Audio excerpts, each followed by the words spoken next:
Bismillahirrahmanirrahim. Allahumma sholli ala Muhammad wa ala ali Sayyidina Muhammad.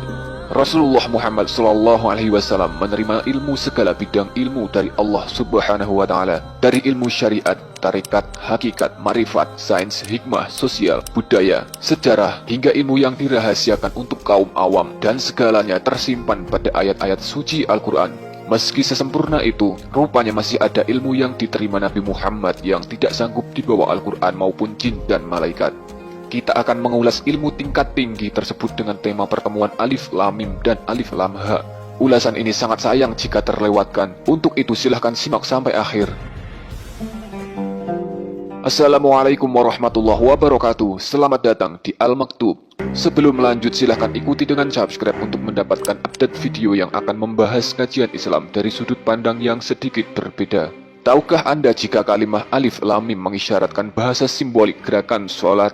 Inilah ilmu dengan derajat tertinggi hingga malaikat dan Al-Quran tidak mampu memasukinya, disebabkan syarat utamanya diperlukan tarikat akal dan gerakan simbolik secara fisik dengan kaidah yang terukur. Seperti yang telah kita sampaikan di video sebelumnya, bacaan Alif Lam Mim hikmah maknanya hampir tak terbatas. Pembahasan inilah salah satu pembuktiannya di mana kita menggunakan ilmu hikmah dari Alif Lam Mim yang kita arahkan untuk meningkatkan kualitas ibadah sholat kita. Dalam part video sebelumnya kita menampilkan makna alif sebagai ilmu syariat yang apabila ilmu alif ditarikatkan atau diamalkan lam, maka akan tercapai mim hakikat. Setelah tercapai hakikat maka akan bermakrifat atau mengenal Tuhan yang tersirat dalam simbolitas huruf H dengan makna aku esensi Tuhan. Silahkan ulang video ini jika Anda masih menerka-nerka dalam memahaminya.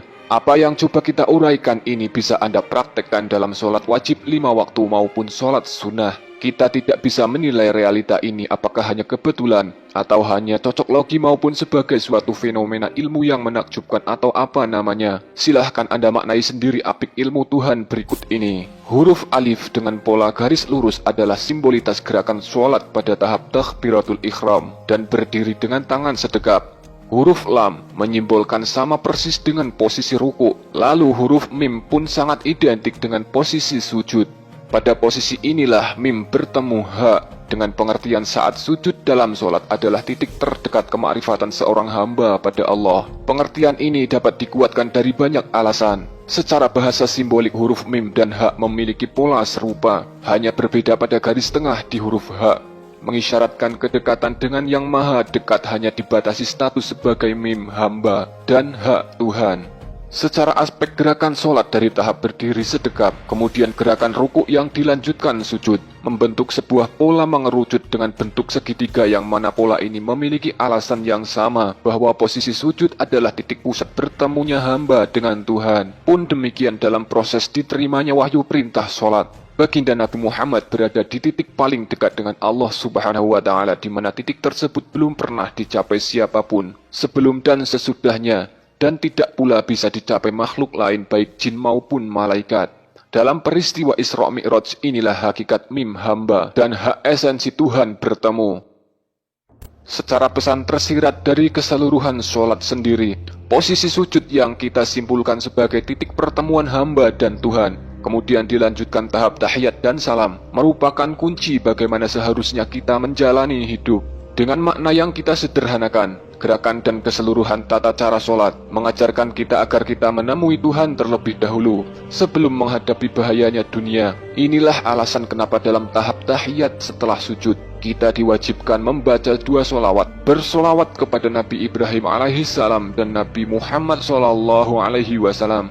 Kemudian sebelum salam pada tahiyat akhir kita dianjurkan membaca doa kebaikan dunia dan akhirat. Dan terkhusus adalah doa agar terlindung dari fitnah Al-Masih Ad-Dajjal. Yang artinya posisi tahiyat memiliki nilai ilmu tentang tata cara bagaimana seharusnya kita menghadapi dunia setelah kita menemui Tuhan pada posisi sujud.